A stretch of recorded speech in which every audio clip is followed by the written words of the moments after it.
കാസർഗോഡ് ജില്ലയിലെ മുഴുവൻ പള്ളികളും ബോംബിട്ട് തകർക്കുമെന്ന പരസ്യഭീഷണിയുമായി റിയാസ് മൗലവി വധക്കേസ് പ്രതി. കേസിലെ ഒന്നാം പ്രതിയും ഈയിടെ കോടതി കുറ്റവിമുക്തനാക്കുകയും ചെയ്ത RSS പ്രവർത്തകൻ കേളുകൂടെ അയ്യപ്പനഗർ ഭജനമന്ദിരത്തിന് സമീപത്തെ അജീഷ് എന്ന അപ്പുവാണ് ഭീഷണിയുമായി രംഗത്തെത്തിയത്. സംഘപരിവാര പ്രവർത്തകരുടെ മിന്നൽ കേസരി ഫ്രണ്ട്സ് എന്ന ഇൻസ്റ്റഗ്രാമിൽ റിയാസ് മൗലവി വധക്കേസ് വിധിയുടെ ചാനൽ വാർത്തയുടെ വീഡിയോയ്ക്ക് താഴെ കമന്റായാണ് ഭീഷണി മുഴക്കിയത്. ഇതൊരു സാമ്പിളാണ്, വലുത് വരാൻ പോകുന്നതേ ഉള്ളൂ. ഉദാഹരണം പറഞ്ഞു തരാം. കാസർഗോഡ് ജില്ലയിലെ മുഴുവൻ പള്ളികളും തകർക്കും എന്നാണ് ഒരു കമന്റ്. പിറ്റേ ദിവസവും സമാനമായ ഭീഷണി മുഴക്കുന്നുണ്ട്.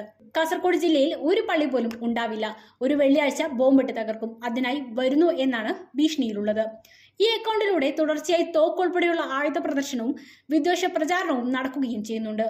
ചൂരിയിലെ മദ്രസ അധ്യാപകൻ കടുക് സ്വദേശി മുഹമ്മദ് റിയാസ് മൗലവിയെ പള്ളിയിൽ കയറി വെട്ടിക്കൊന്ന കേസിൽ പ്രതികളായ 3 RSSകാരെയും കോടതി വെറുതെ വിട്ടത് ഏറെ വിവാദമായിരുന്നു. തുടർന്ന് കേസ് പുനരന്വേഷണത്തിനായി നടപടികൾ തുടരുന്നതിനിടെയാണ് മുഖ്യപ്രതി വർഗീയ വിദ്വേഷമുണ്ടാക്കുന്ന ഭീഷണിയുമായി രംഗത്തെത്തിയത്.